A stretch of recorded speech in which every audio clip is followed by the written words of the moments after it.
Yeah, so many nations, other nations' senior military corps would have handled that summons in that lecture with a lot less grace and professionalism than ours did.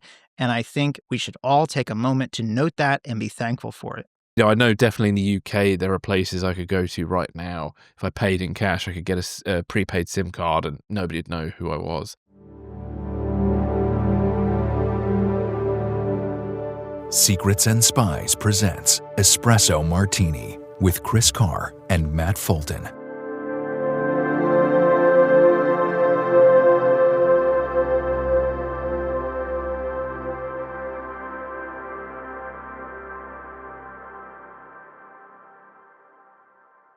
Hello, everybody, and welcome to Espresso Martini. Matt, how are you? Hey, Chris, I'm good. Just downed a whole pot of coffee this morning before jumping on here, so I am good. Yeah. LFG. Good. Well, I have made I think it might be a mistake in the long run. I bought some pumpkin spice syrup so I can make pumpkin spice lattes at home, which will save money, but at the same time cause my sugar to go, and I've already had 3 of those today. So, Oh, God. Because first day of having them, I've gone a bit wild with pumpkin spice lattes. But there we go. Not a good idea. But there we are. But it's been very tasty morning, my end, and a bit caffeinated as well. So Good. Coffee helps, doesn't it? So we've got a very interesting show coming up. We're going to be talking a bit about Pete Hegseth's ordering the top military brass to Quantico for a speech. Then we've got the Secret Service may have discovered a mass swatting effort in New York. Then we're going to look at how the US government shutdown may affect spies. And then we'll wrap up with MI6, who have launched a new covert communication tool called Silent Courier. So, Matt, the first story is one of yours. It's all about Pete Hegseth's very, now infamous speech, much anticipated speech last week. So, talk to us about this. Night of the Long Island iced teas, as was foretold. Yeah. No, all right. No pumpkin spice latte for them. Yeah. Let's get into it.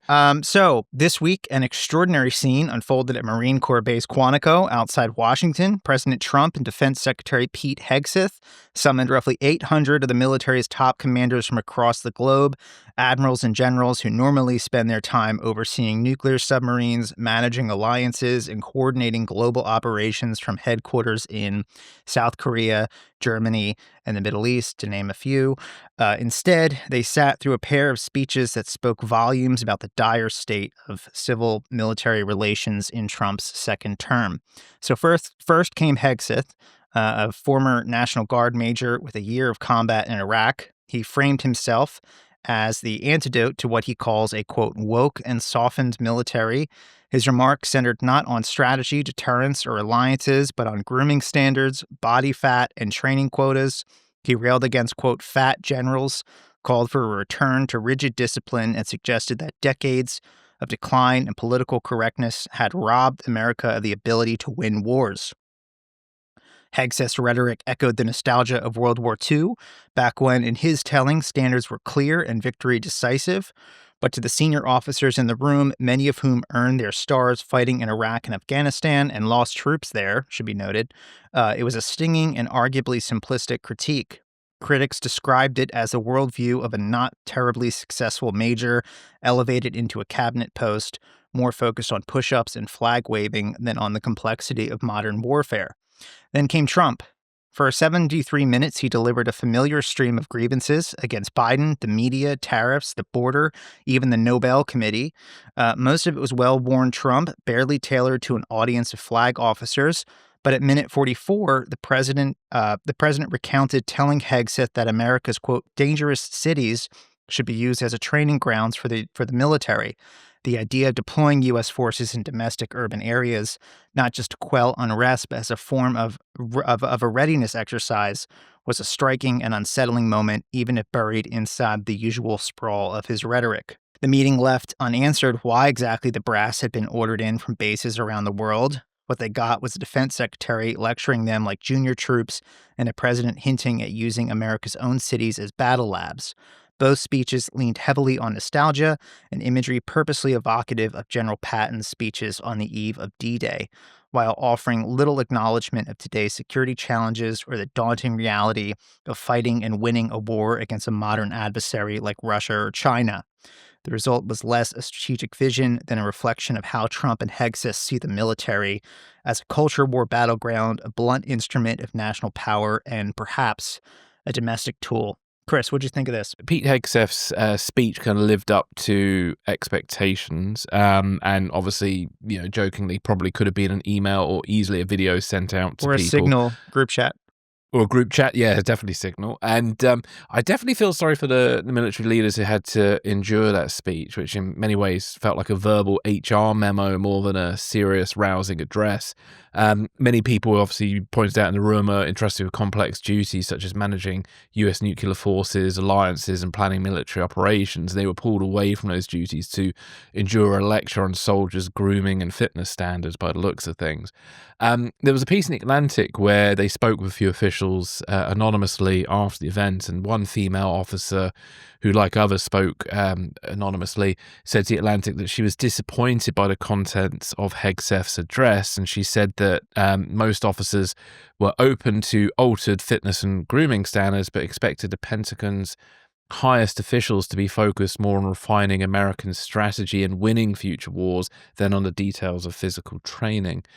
So, yeah, I'm sure morale has been affected by this, and many are wondering if the current elected leaders are serious people and up to the task of making good decisions that do not put U.S. forces in harm's way unnecessarily.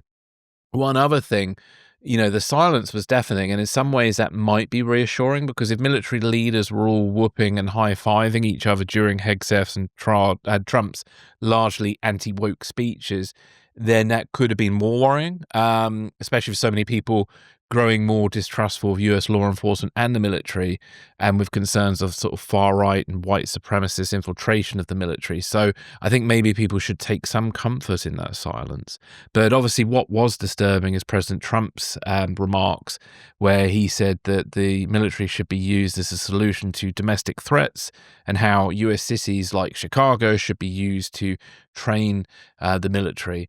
And then one last thing as well on this whole obsession with facial hair. So an article in Mother Jones expressed concern that these new grooming standards will mostly affect black service members whose skin is more sensitive to daily shaving than their white counterparts. And they argue that this will likely possibly push black soldiers out of the military.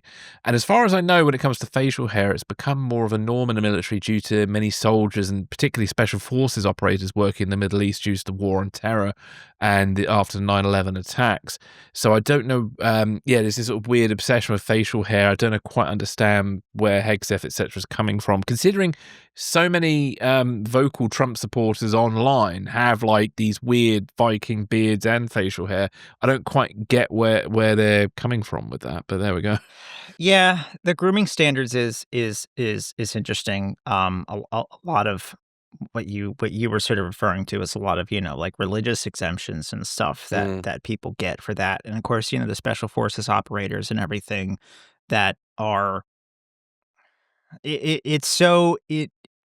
the special forces community is so individualistic as compared to the rest of, say, big army, right? Yeah. That those standards are moved around and stretched quite a bit, especially as they have to work undercover and stuff. That right? makes Yeah, sense. yeah. You're in roles that you can't look like G.I. Joe.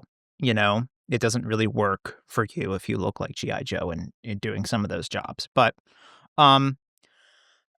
yeah, man, a nation so under threat and besieged from without and within that all of the top legionnaires must urgently return to the capital from the ends of the earth to hear a TED talk on grooming standards and wokeness from a junior officer of the provincial militia. Yeah, it's pathetic, really. Yeah, part of me is also really glad that they that all those generals and admirals heard it. So it was when it was announced the week before, very sort of suddenly, right? It was a summons for everyone from brigadier general or rear admiral lower half, right, which is 1 star, all the way up to full general and admiral, 4 stars. Yeah, so you pulled people from carrier groups, the rear admirals commanding carrier groups out in the Western Pacific, deterring China, or up up in the North Sea, in the Arctic Sea. The Gerald Ford strike group is up, or at least was up in Norway very recently. Yeah, pulled people away from stuff like that to hear basically a TED talk on grooming standards, and sort of browbeaten about wokeness and everything, and to hear Trump's sort of like general stump speech about how fucking awesome he is, and woe is me, everyone is so mean to him, and why don't I have a Nobel Peace Prize? And aluminium melting when a missile comes near it. Yeah, whatever. Okay, let's get you to bed. No, I mean, again, part of me is, I think is really glad that a lot of those men and women in the room saw that with their own eyes. Yes, because now, at least now, they can't put it down to, liberal whining or something, as some people do. Well, not even that. I just think it's you get the shock of seeing what the National Command Authority actually is between those two men, and I think it's good to see that in person with your own eyes and be in the room. And to your point, I think the reaction was very it was appropriate, it was professional, and I mean, I said that right after the speech the day of, I don't think people should be hyperventilating about this stuff. I mean, the comment about the National Guard deployments into cities and everything, and the enemy within, yeah, there's a lot to be concerned about there. That's sort of his greatest hits in many ways for Trump. It is. It's sort of his greatest hits. Trump lacks the ability to like code switch anymore. I think that part of his brain is like literally just like necrotic at this point. Well, what is the general mood about this at the moment in the States? Because obviously, over here, we're all a bit like, well, there hasn't been a lot about it other than in certain newspapers. And if you go looking for it, it's not like there's been much general reporting on it over here. And I don't think there was a bit of a joke about what's this speech going to be about and when is it and stuff. But yeah. What is the reaction over your side of things at the moment? Well, when the announcement first came out, right, you're summoning 800 generals and admirals on short notice for an urgent meeting, which has never happened before. Like, it's not that gathering of them all in one room at once in person is never, to my knowledge, has never ever happened before. So that's, alarming in the first place. I think there was a lot of, as I sort of joked at the top, the night of the Long Island iced teas, there was a lot of sort of worry at first. What's the purpose of this? Is it going to be like a mass firing sort of thing? Some comparisons were made to in 1979, Saddam Hussein did a televised purge of the Ba'ath Party. Of course, when you hear that, all the generals and admirals in the U.S. military are summoned back to the Capitol for an in-person meeting. It sounds like the type of thing that like a Marvel villain would do to like kick off their evil plan. I thought it could have been one of 3 things. So, the mass firings and stuff aside, I didn't think it would be that. There were three options that I was considering. The first would have been a reorganization of the sort of combatant command structure, which was sort of first initiated under the Goldwater-Nichols Act in that was 1986, which sets up the sort of the chain of command is sort of the president and the Secretary of Defense is the National Command Authority, and their chain of command goes directly from them to the unified combatant commanders, right? Wherever sort of an operation is taking place, and makes the chairman of the Joint Chiefs and the service chiefs sort of just advisors to the president rather than in the chain of command, right? So there was some sort of discussion that it could have been an announcement of some sweeping change of the sort of command and control structure of the U.S. military. Also require Congress, but that's an aside. That didn't happen. The other thing, which it would have been could have been sort of like a State of the Union type of speech for the new National Defense Strategy, or the NDS, which has been being drafted for a while, but that's up in Elbridge Colby's office, the Undersecretary of Defense for Policy, and that new NDS is rumored supposed to put a greater emphasis on military operations in the Western Hemisphere, right, which would pull resources away from the Western Pacific, deterring China operations against Russia in Europe, which is, bad for a number of reasons if that happens. And the third was, he's going to get ranted. He's going to give them a rant about wokeism and the evil of, lax grooming standards and stuff, which is exactly what it was. Yeah. A lot of people were speculating this was what it was going to be, and it was exactly that. And if anything, then just describing what you talk about there with the new strategy thing, in many ways, this is a big, gross moment of incompetence, really, because you don't bring all the senior brass back just to have such a lightweight speech like this. I mean, this is very egotistical. I guess I'm assuming Trump and Hegseth thought that it would be whooping and high-fiving from the military. I don't know why they would have thought that, though. But I think, again, it's maybe because they spend all their time in alt-right circles on the internet and Fox News, that they've developed this sort of false picture that everybody in the military thinks like they do. That's a very good point. Because certainly, if you look at YouTubers who are obsessed with like special forces, etc., they're all very right wing. Ironically, all wearing these sort of beards that they're railing against at the moment. And I do wonder if Hegseth and Trump just misread the entire thing. I think so. I mean, when I was before the meeting, I mean, I never seriously considered it would have been like a mass firing or a purge or something like that. I never thought that. I thought it would have been one of those three things: either a reading of the new National Defense Strategy in person, or what it was, a lecture about wokeism. Yeah, I mean, they wrote like applause lines and stuff into the speech and everything. Yeah, I think there's it's painful, isn't it? Even Trump had to ask him to applaud, didn't he? It's like really painful. Yeah. It's cringeworthy. So talk to us a bit about this whole Secretary of War, Secretary of Defense business, because I mean, like, I'm now confused of what Hegseth's job title is. I think he is too. Yes. Okay. Get your notebooks out. All right. So a lot of this sort of discussion, a lot of the news reporting, especially from outlets who should know better, like NPR, when it was first announced, just sort of flagrantly got this wrong when they said that, this was sort of a change back to the Department of Defense's original name, which was the Department of War, right? That is not true. So the National Security Act of 1947, right, which is the big sort of post-World War II reorganization of the U.S. military, which created the Department of Defense, right? So that took the War Department, which was in this legislation, the War Department was renamed the Department of the Army, okay? And historically, going back before this, when at times when we were not actively engaged in conflict, the War Department was very small, like sort of just basic, like coordinating, like bare bones skeleton, right, structure that expanded dramatically when we were in conflict, okay?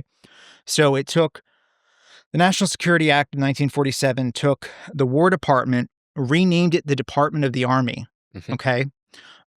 Created a new Department of the Air Force, which all through World War II, as we know, the Air Force was the Army Air Corps, and within the War Department, okay? Took the Department of the Navy, which was always separate from the War Department going back to the end of the Revolution, right?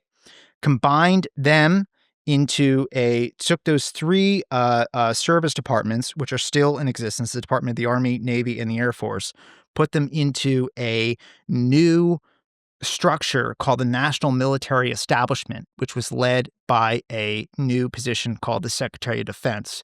The National Military Establishment was in 1949, then renamed the Department of Defense, right? Also sort of created a expanded structure for the Joint Staff, for the Joint Chiefs of Staff. Also, the same legislation created the CIA and the National Security Council.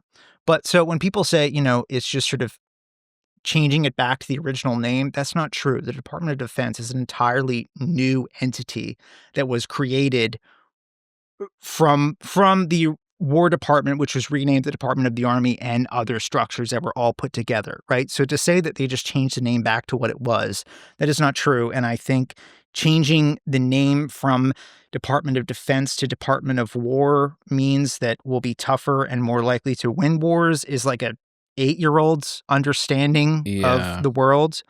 And weirdly as well, considering a lot of MAGA people are quite isolationist and supposedly anti-war, how is changing it to the Department of War a good move? It's weird. That's also a good point there.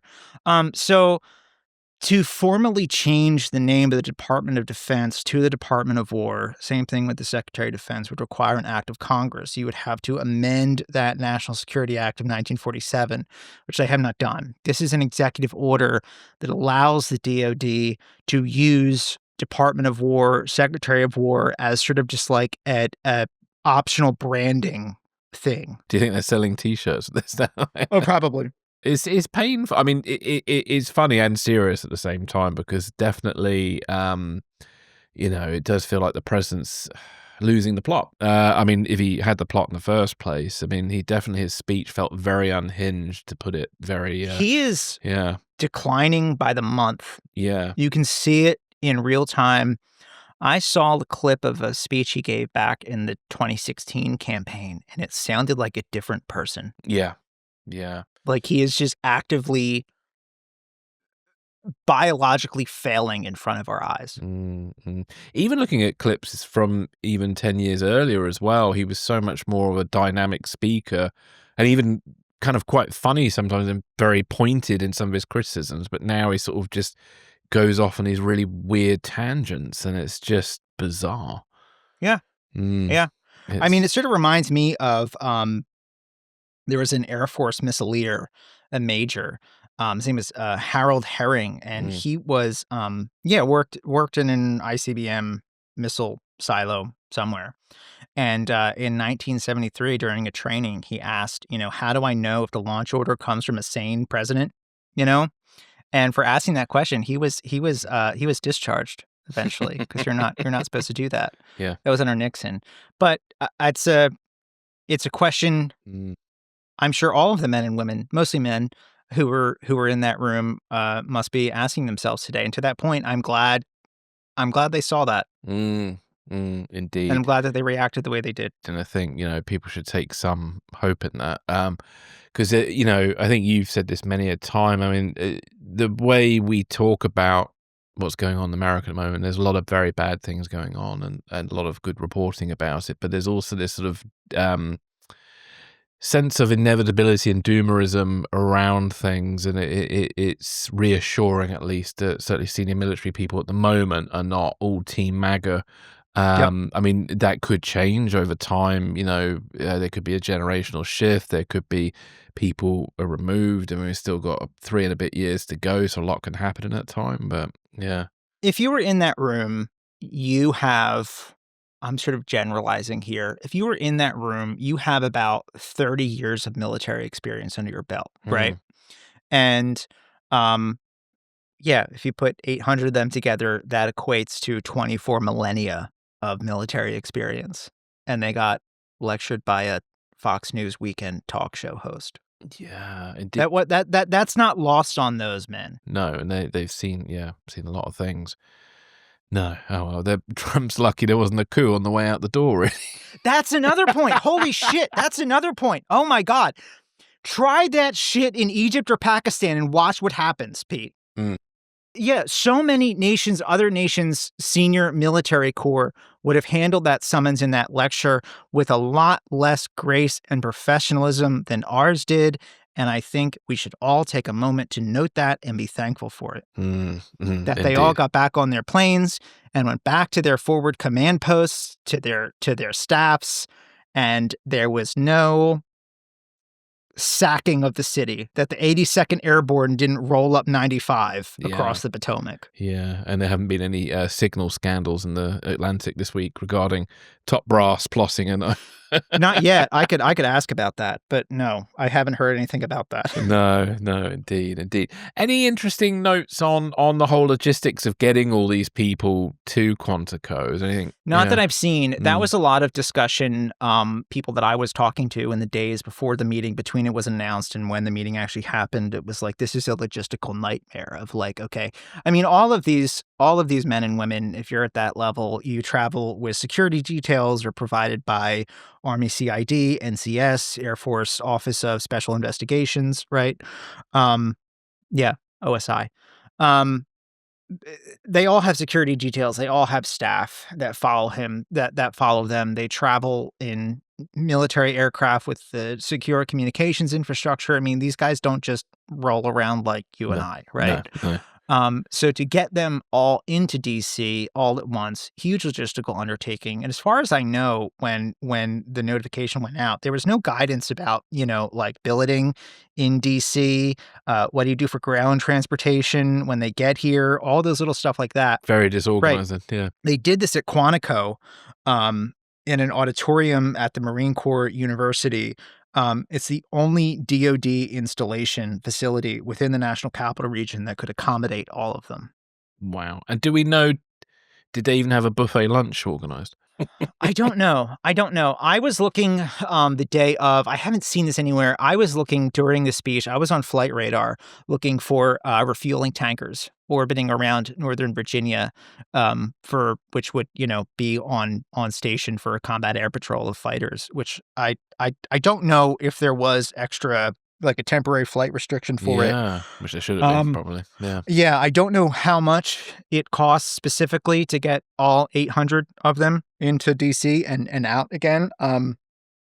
Well up in the millions. No, a lot of resources there. So yeah, no, crazy. It just, especially what you just saying about the billeting, so it just sounds very ill thought out. Was it a 1 week notice or 2 weeks? I've lost track now. I think it was less than a week. About a week, probably a little bit less. It's very short notice. Yeah, it's like each of these individuals probably had staff, so to sort a lot of these things out. But yeah, mad. And then there are all sorts of security concerns there, because obviously, God forbid, somebody had attacked the Capitol that day, or at least if certain senior military leaders having to use civilian transport or something. There's all sorts of risks associated with that. Yeah. So it's not good at all. Right. Well, let's take a break and be right back with more.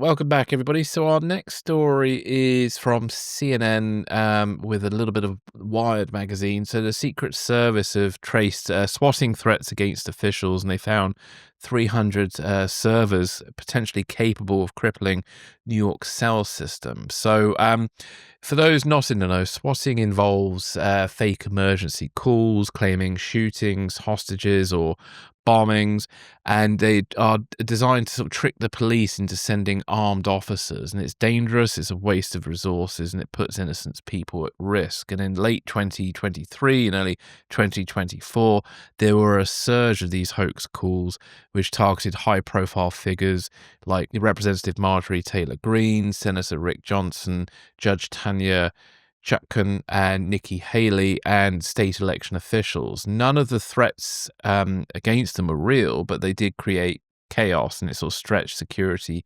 resources.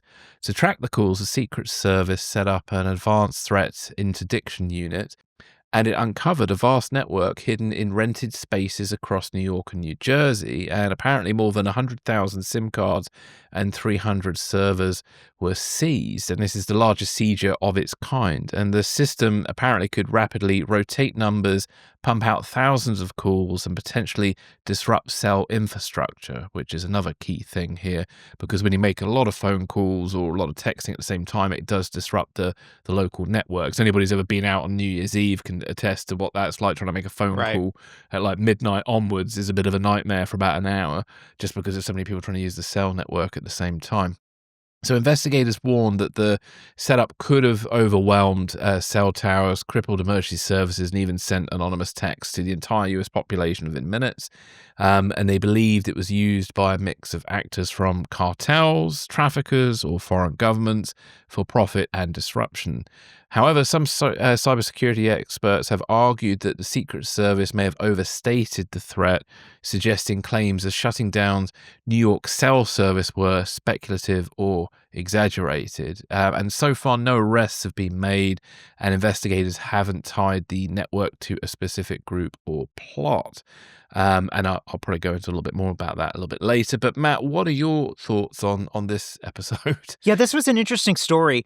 When it was first announced, there was a lot of kind of fishy reporting, I think, that was born of the way Secret Service announced it and described it. There was sort of this suggestion that they disrupted like a imminent threat to the UN General Assembly, and that was not. That's now we know, like a week removed. That really wasn't the case. I think it was discovered because of the UN General Assembly. So those meetings every year are categorized as a national special security event, as are, say, Super Bowls, States of the Union, party nominating conventions during presidential elections, which is just to say that, the federal government puts a whole lot more resources and manpower into ensuring security around it. And as part of that, statutorily, the U.S. Secret Service is in the lead for that. So my guess is, I haven't seen this reported, my guess is that the Secret Service and also their Advanced Threat Interdiction Unit were paying special attention to combing that infrastructure in the New York City area in preparation for the UN General Assembly, and discovered this network as part of it. I don't think it was targeting the General Assembly. I just think that's the chain of events that led them to discover it. Yeah. So it's almost coincidentally there, and they found it because they were in that area looking for things. Yeah, it's interesting. Quick question: what is if I were to buy a prepaid SIM in America, what would I need to do? I don't know. I've never bought one. I bought prepaid SIM cards in the UK, and in Europe. I never bought one here. I think you would just go in and buy it. I think you can just buy one. I'm pretty sure, but yeah. Because in the UK, it depends where you buy them, because there are exceptions to this. But if you go to one of the major service providers, you are supposed to now provide some ID, and they match your they match the SIM card that they give you with an IMEI number. So there's some sort of traceability around it, so they know who it's registered to. But I could go to plenty of shops where I don't do that at all. So all we have to do is go to a corner shop. That's a good question. I really don't know. There may be some sort of tracking, that they do, but I'm not sure. I'm really not sure. No, it's just an interesting one, because as you know, a regular listener of ours, Tim, wrote in with some commentary from a friend of his named Sam, who has a background in telecommunications. And so he added some really interesting context, which I'll read out now. So he points out in countries like Italy, prepaid SIM cards require ID because, organized criminals are buying them in bulk to avoid being traced. Anonymous communication, he noted, can be as valuable as money laundering for criminals. And then he also then raised doubts about how criminals could realistically get hold of hundreds of thousands of SIM cards. But I guess if you set up a fake company, you might be able to do that. I'm not sure. Acquire them in bits over time. You just accumulate them. Yeah, exactly. Yeah, if you've got a network, you could send out people to buy like 10 at a time or something, and So there, I know definitely in the UK there are places I could go to right now. If I paid in cash, I could get a prepaid SIM card, and nobody'd know who I was. I'm sure you can do that here too. Yeah.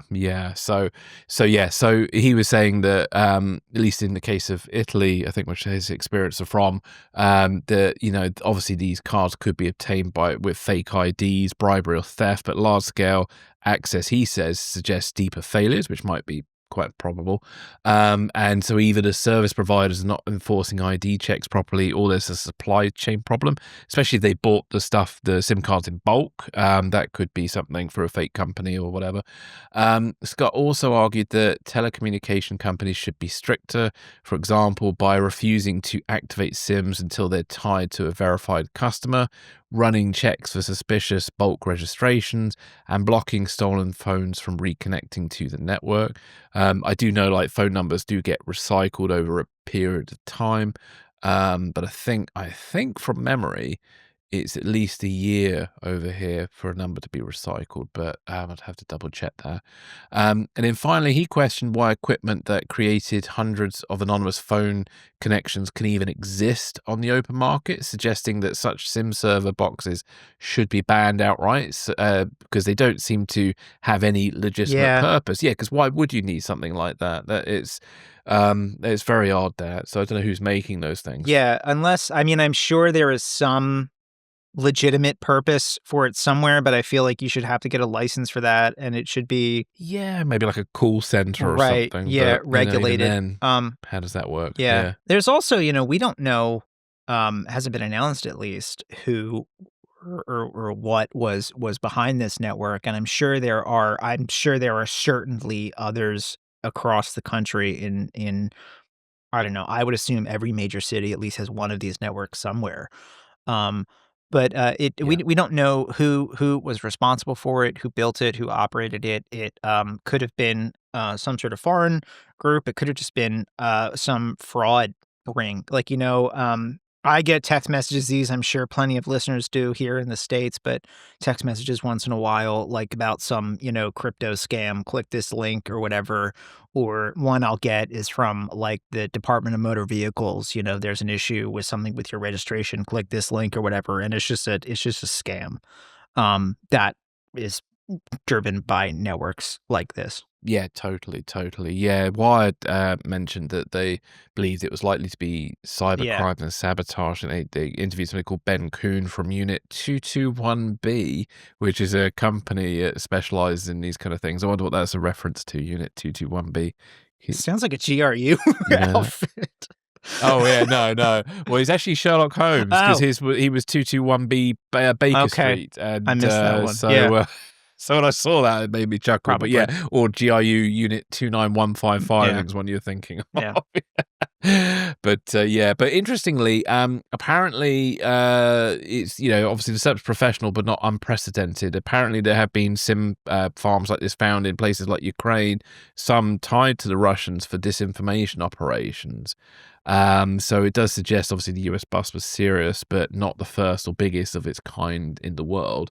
But definitely something going on there, but possibly more likely cybercrime, as you were saying. So it's we shall see. There might be more information that will come out about that, but I thought it was of note to bring up. We should keep an eye out if there are any arrests eventually announced tied to this network. I'd be very curious to see who they find to be responsible behind it. Yeah, well, somebody's got to swap out the SIM cards, haven't they? Because they were saying that those SIM cards do have to be kind of. Obviously you have preloaded banks, but over a while you'll have to swap them out. So you need a person to go into the apartment and change it. Yeah, so it's got to be CCTV or DNA traces in there. So it's be interesting to see what comes of that. And they might well find someone, but it has been a good couple of weeks now, I think. So it's surprised there haven't been any arrests as of yet. Yeah. Well, is there anything else to add to that, or are you happy to move on? No, interesting story. Interesting network. Just sort of see all the pictures of all the infrastructure, and I'm sure there are. I would assume there's at least one of these in every city in the country. Yeah, definitely. I'm sure there are many here too. So thank you, Tim and Sam, for your comments with that. Much appreciated. And it's a very interesting story. So now we're going to be looking at the US government that's shut down. So am I right? There is a shutdown now happening in the US right now. There is a shutdown now happening as we are recording. We're in the second day of it, and I don't see any reason to think why it wouldn't still be ongoing when this airs on Saturday. Yeah. Okay. Well, not that I wish that, but talk to us a little bit about about this because there was an interesting piece you pulled out about how spies may or may not be affected by these shutdowns. Yeah, so really, really interesting article here that sort of explains, what, as you said, what happens to the U.S. intelligence community during a shutdown. So, the U.S. government, as I said, we're into the second day of a shutdown. And while much of Washington is shuttered, America's intelligence community is still at work for now. A recent report from Spy Talk's Jeff Stein notes that frontline CIA officers, NSA codebreakers, DIA analysts, and cyber operators are all continuing their missions, largely unaffected in the immediate term. As former senior CIA official Larry Pfeiffer put it, intelligence suffers less in a shutdown than most other branches of government. But the strain shows quickly. Support staff and human resources, acquisitions, and long-term planning are furloughed, morale drops, and the system's reliance on contractors who make up an estimated 30 to 50% of the workforce across agencies becomes a major vulnerability. When contracts go unfunded, that work simply stops. Unlike federal employees, contractors don't get back pay. They're either laid off or their firms eat the losses in a scramble to keep talent on hand. So the picture, 48 hours roughly as of this recording into the shutdown, is one of resilience on the surface, but fragility underneath. Intelligence operations continue, but the longer this drags on, the more it risks hollowing out critical support, disrupting contractor-driven missions, and undermining the credibility of a superpower struggling to keep its own government functioning. Chris, what'd you think? Yeah, I mean, as an outsider looking in, these US government shutdowns appeared to occur often during the Obama and Biden presidencies. I mean, certainly my memories of them, I was just double checking on Google how many there've been. They happen a lot more often now than they used to. They tend to go on for various periods of time. Yeah, It depends. This one may go on for a little while. I'm not sure. I'm not making a prediction. That's way out of my wheelhouse, but I don't think it's going to be resolved, at least in the next couple of days. Yeah, no, I've just seen a bit of reporting from the kind of Republican point of view, or the Trump administration point of view, making it out that like this is the first time there's ever been a shutdown and how dare the Democrats do this? It's terrible, blah, blah, blah. Yet I've seen many a shutdown caused by the Republicans. So it's a bit of a tit for tat thing. And yeah. Yeah, it's always interesting when there's one party that controls all three branches of government, but they don't have enough votes within their own caucus to fund the government. So they look to the minority party, whether that's Republicans or Democrats, and they say, "Hey, we need your vote to keep the governments open." And then the minority party says, "Okay, but we would like this in exchange." Usually, that's just a sort of the negotiating position that you have to accommodate in some way, right? It's not so much but that's sort of beyond us, the politics behind the shutdown. But I think, what is really the contractors being furloughed potentially, or large numbers of them being furloughed, could as it says here in the Spy Talk article, that's true. That the longer that goes on, the more disruptions you have to the intelligence community. There are a lot of positions that are filled by government contractors in all those agencies.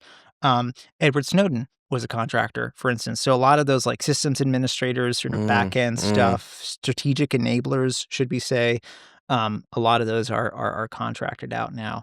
I know also during the last shutdown, the Janet contractor flights to Area 51. Those are all contractors. Most of Area 51's all contractors. So all just shut down. Those flights out to the base, those contractor commuter flights to the base from Vegas, were closed for a while. So that, So Skunk Works is affected. And yeah, so does that mean Skunk Works is affected? Engineers no longer working on the F-47 and other things that are going on. Yeah, absolutely. As I saw, I checked this morning because there was one Janet plane in the air that was coming from the base. Yeah. So they're still running right now. I don't know if there's a timer on that or what's going on, but that happened in the past. I know those flights got shut down during the last shutdown. You don't want to miss the last plane out of the Area 51. No, totally. Well, the other thing side of that, obviously, all the support staff are being kind of furloughed, etc. Obviously, that means then, even though the essential parts of US intelligence will still function, it just does mean there's going to be a lot more pressure on the people who are working, who are going to now have to do extra things to cover the shortfall and support. And then they're going to become more distracted from their tasks, and things are going to slow down due to increasing volumes of information that will need to be processed and disseminated. So there is a growing risk now that something serious could slip through if we're not careful. And on top of that, what about US assets abroad? Are people now no longer debriefing agents and stuff who are abroad right now? Do we know? That would depend. I think a lot of those people would be deemed essential personnel, right? So they're still on the job. If you're furloughed, it's illegal to continue to sort of do your job during the shutdown if you're not deemed essential personnel. But also a lot of those people, they get a lapse in pay. Yeah. I mean, they'll be Well, paid that yes. back pay when this is eventually over. But in the meantime, yeah, you don't get paid. So which causes real life just people, disruptions. Yeah. Which it speaks to that whole morale issue. The longer this drags on. Yeah, and the timings of this, we were talking about Pete Hegseth's speech earlier, the fitness and grooming standard speech. Uh-huh. With the top brass who are kind of flown in and out, have they been caught up in any chaos because of the shutdown? Are they not able to get back to their posts, or is that a different thing? That was a concern in the talk leading up to the meeting. So that meeting at Quantico was on Tuesday morning. I think it started at like 8 a.m. Tuesday morning, right? The government shut down at midnight on Wednesday. So there was discussion that if the government did shut down, which it did, the civilian personnel, support staff, and everything that would be furloughed. Without that, you would have trouble managing the logistics of getting all of these officers back to where they're supposed to be to do their jobs, right? I would imagine, because it was so early in the morning on Tuesday, I would imagine that they hightailed it out of there, out of DC very quickly. I haven't heard of hundreds of generals and admirals being stuck in DC. I think they probably got out in time. Yeah. And then there's also been talk from the Trump administration about trying to use the shutdown to cut the federal workforce even more. Because obviously we talked earlier this year about some of these Doge cuts and things that were kind of going on. I mean, is there a risk of the federal workforce being cut even more, do you think? The Russell Vought, who's the head of the Office of Management and Budget, which is sort of like the central consolidated human resources office for the federal government, at least the executive branch. He's threatening, RIFs, reduction in force, layoffs and everything the longer this goes on, because the government being shut down, not having an operating budget legally gives them more leeway to do stuff like that. I don't know the ins and outs to explain why and how that happens, but it does. He's threatening that and to withhold certain contracts. Like there's a big infrastructure project in New York. The tunnels going into Penn Station under the Hudson River are all being rebuilt. That funding was paused during this. I think if they do start doing that, the longer this goes on, I think people in the intelligence community and the military in national security positions, I don't think they'll be anywhere near the top of the list. Okay, well, thank you. Is there anything else you'd like to add, or are you cool with that? No, yeah, No. we'll see. We'll see how long this goes. Yeah, Yeah, well, it definitely sucks to be a federal worker at the moment. It's been it a does. tough old year already, and then you got all this going on. So, Yeah, if anybody's it's living off savings, crikey. It's not fun, and I know quite a few of them are listening. So you're Yeah, in our thoughts. yeah, indeed. And, I hope this resolves itself as swiftly as it can do, really. Yes. Well, on that note, let's take a last break, and then we'll be back with more.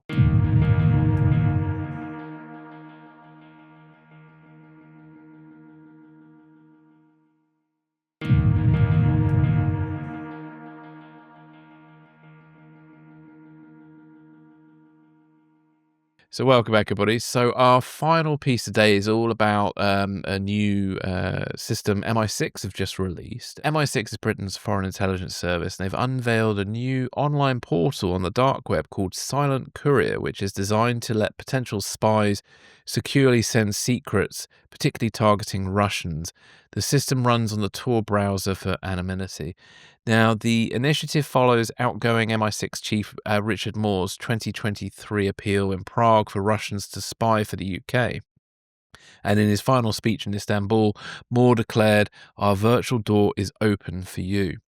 MI6 advises would-be informers to take serious steps such as using VPNs, anonymous devices, and emails not tied to their real identity to reduce the risk of repressive countries finding them. And the launch mirrors a similar CIA program also on the Tor network, which was introduced last year to encourage potential sources to share secret information. Silent Courier's rollout coincides with the end of Richard Moore's 5-year tenure as C, and he will be succeeded by Blaise Murtawali, the first female head of MI6, previously in charge of innovation and technology, dubbed the head of Q Branch, which is the name that we have unofficially given MI6's technology division thanks to the James Bond movies. So, Matt, any thoughts on that?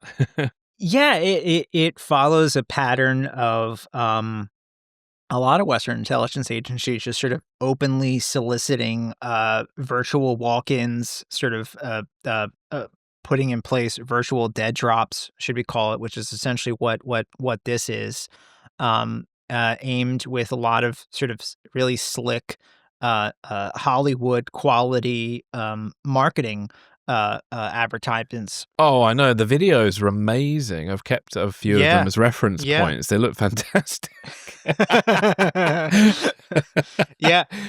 CIA had a few. MI6 had one, especially sort of tied to this Silent Courier platform. There were other ones too. I think a few European agencies have done them now also. So follows a pattern there. It's sort of it's interesting how the pains that they go through to sort of say, like, no, you really gotta look out for yourself if you're using this thing. So work through Tor, use VPNs, set up accounts that don't use email addresses or phone numbers that are tied to you in any way. Like you're welcome to use this, but you're totally on your own, and we can't help you if you don't use it right. I find that interesting. But you had some thoughts on this also that I pretty interesting. Well, yeah, it's just echoing that little concern. I mean, I think in principle, this system sounds like a logical step forward for MI6. I am a little concerned with this route as digital systems are not foolproof, and if someone were to crack it, individuals sharing files could be exposed, identified, or even placed in serious danger, especially if they don't follow the outline that MI6 gave people to use VPNs, etc. So, yeah. Well, that's also reminds me of the story we covered a few months ago. Indeed. The old Star Wars fan websites that were used as, That's it. Yeah. So the CIA had that system, an online communication system, which, we spoke about, that was disguised as fake websites, like sports, hobbies, Star Wars, etc. And it was originally designed for like war zones like Iraq to let informants to talk to their handlers, but it wasn't built for use against a sophisticated counterintelligence service like the Russians or the Chinese. And when it was later deployed in China and Iran, it did prove dangerously vulnerable. And I think it was between 2010 and 2012, Chinese intelligence managed to penetrate that system. And according to Yahoo News and New York Times, it led to the arrest and killing of dozens of CIA sources in China. So definitely one of the most devastating setbacks for US intelligence in decades. The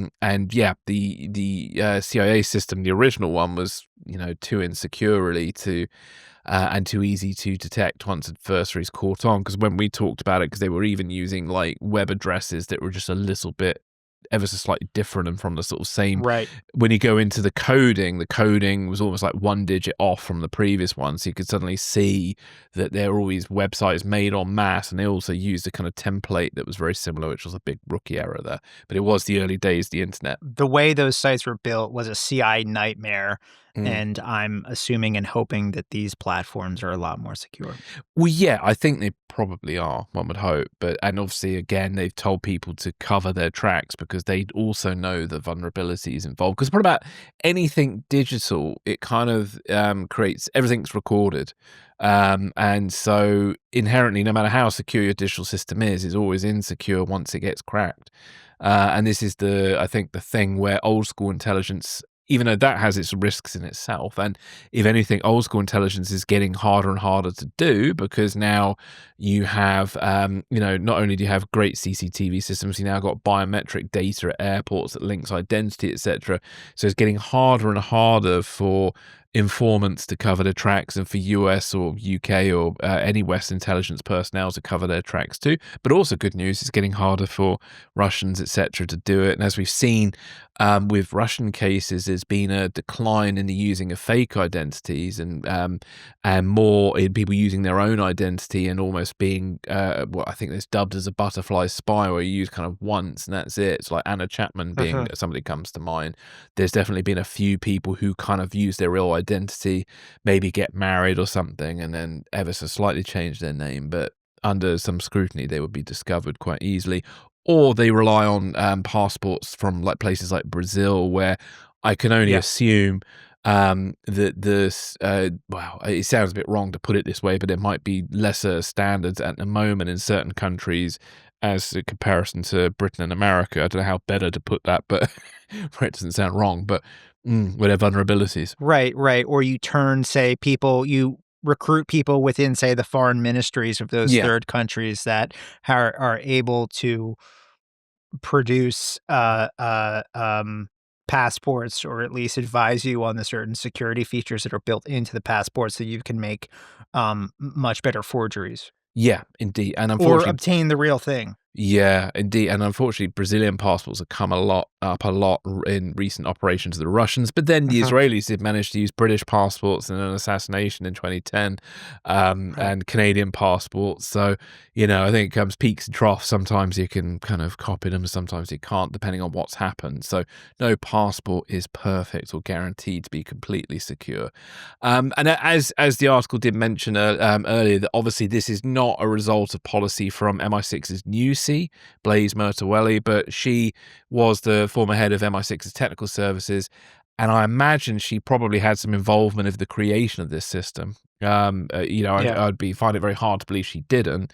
So she's sort of coming in at an interesting point because she's obviously, again, from a more technical background. So, we're probably going to see, or may not see in public at least, there may be some more innovations happening at MI6 into how they deal with things in the 21st century that they didn't before because of her leadership. So, so it's going to be interesting times ahead with that. But I just hope for everybody's sake that people are very careful with using it and don't get themselves in trouble. So, well, if you figure if you're a Russian or a Chinese national, right, with access to information that MI6 would like to have, right, and you're willing to offer this up for whatever reason you're doing it, right, if you use this platform, okay, it's before the part where you would have established contact, right, with someone at MI6. Yeah. It's before you're like a confirmed and vetted agent of that service, right? So you don't have the sort of protective infrastructure and advice that are around you that are designed to keep you alive, right? This is you're sort of making that first step on your own. And as it says, and it's not a disclaimer really, but how it says, use Tor, use VPNs, make sure nothing that you use can reach back to your actual identity. Like when you make this first step, you're entirely on your own. And it's still, while this platform is there and sort of follows a pattern of Western intelligence services creating these platforms and actively advertising in the public, hey, come spy for us. to foreign nationals, you really gotta know what you're doing, or you will get yourself killed. I guess it's also open to misuse as well. You might get a lot of chicken feed now, or otherwise known as bullshit. Dangles, all sorts of stuff. So that could even also backfire, because China or Russia could set up some sort of mass, splurge aimed at this system and just wash, flood it with, dodgy data. So I mean, whereas I don't know. I mean, there was that operation. I think Ian Fleming was involved in it, right? There was that they dropped a body into the Mediterranean, with plans for the invasion of Europe from Northern Africa. Was it? So that's Operation Mincemeat. Where they floated the body of it was actually a homeless man dressed up as a senior military.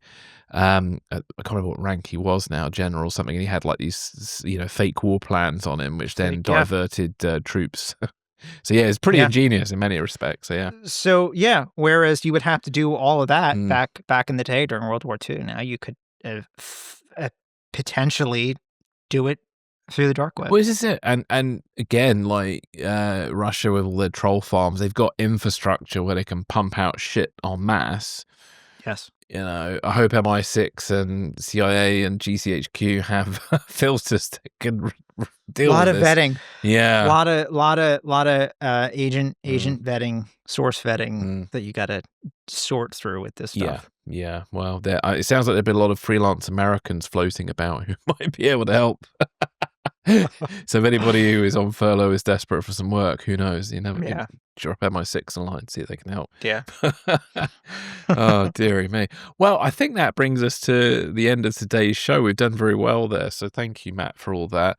Just a quick note for everybody. So, as I mentioned in previous episodes, there's an event coming up called Spy Q, which offers a once-in-a-life opportunity to master psychological skills as CIA, MI6, KGB, Mossad, FBI, MI5 and more, and it's a 2-day high-intensity training event that will be taking place on the 27th and 28th of October at a secret location somewhere in Dorset, which is southwest of England, so it's getting less secret as we go along. But you get a 10% discount on tickets with the code Secrets and Spies 10. That's Secrets ampersand Spies 10. I have been informed that on the first day where their website went live, there was a problem with the Secrets and Spies code, but that has been resolved. So if you did try and book a ticket and then it didn't work, please try again.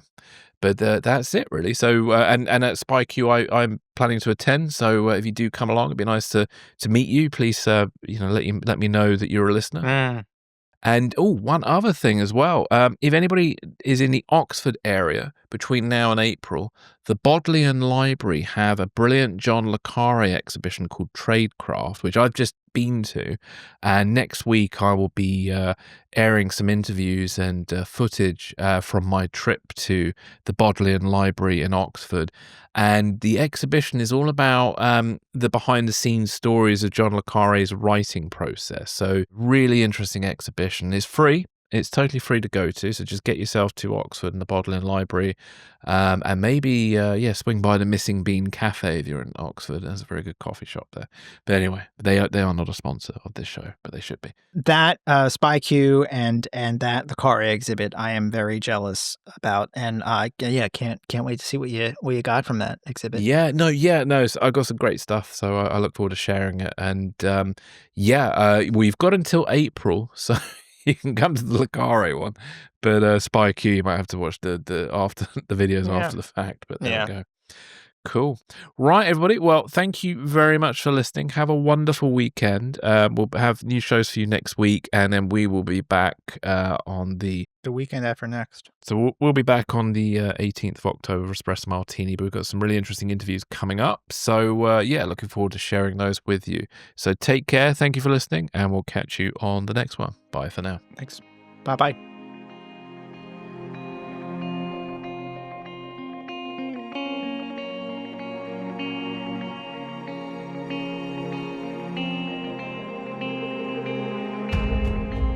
Thanks for listening.